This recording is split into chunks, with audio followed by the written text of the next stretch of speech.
Fenomena banjir yang kerap melanda Kota Padang mesti disikapi serius oleh pemerintah. Kondisi tersebut terus terjadi meski hujan hanya turun beberapa jam saja. Bukan hanya banjir, Kota Padang juga memiliki sejumlah titik rawan longsor yang juga mengancam keselamatan warganya. Sesuai dengan skala peraturan pemerintah, pakar tata ruang Universitas Negeri Padang Yudiantomi mengatakan, dari kajian tata ruang berbagai faktor bisa menjadi pemicu terjadinya banjir, mulai dari rusaknya daerah resapan di hulu hingga tidak optimalnya fungsi saluran air di hilir hingga permasalahan sampah.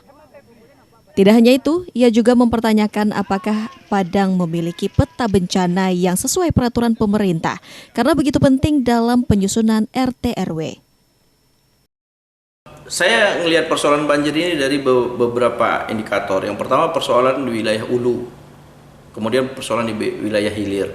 Kalau secara sudut pandang akademik, di wilayah hulu apabila land use, penggunaan lahan di wilayah hulu diganggu, banyak lahan yang dibuka, otomatis debit di sungai itu melimpah, ya kan? Atau di dalam bahasa akademiknya itu run off, air larian, itu menjadi meningkat. Nah, ketika run off meningkat, itu potensi banjir. Itu kalau wilayah hulu terganggu.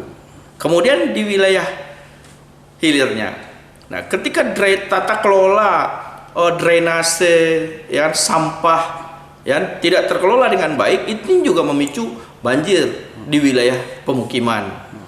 Lebih lanjut, Yudiantomi menambahkan, sebagai upaya ke depannya, pemerintah dengan menggandeng berbagai pihak termasuk akademisi, mesti memetakan dahulu topografi Padang, sehingga dapat memetakan kantong-kantong banjir di ibu kota Sumatera Barat tersebut. Kalau dari sudut pandang akademisi seperti saya, ini harus dipetakan dulu secara detail.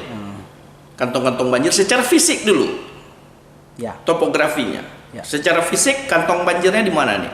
Kita bisa membuat simulasi, ya. UNP bisa membuat simulasi ketika curah hujan maksimal misalnya 2000 mm per detik itu turun, ya kan? Itu wilayah mana saja yang tergenang? Kami bisa membuatkan simulasi itu dengan tingkat kedetailan yang diamanahkan oleh Permen, ya. Nah, ketika itu sudah jadi, lalu disahkan menjadi sebuah produk hukum. Lalu kita patuhi itu secara bersama, kan seperti itu. Logikanya seperti itu. Nah, sekarang kalau itu belum ada, nah adakan dulu.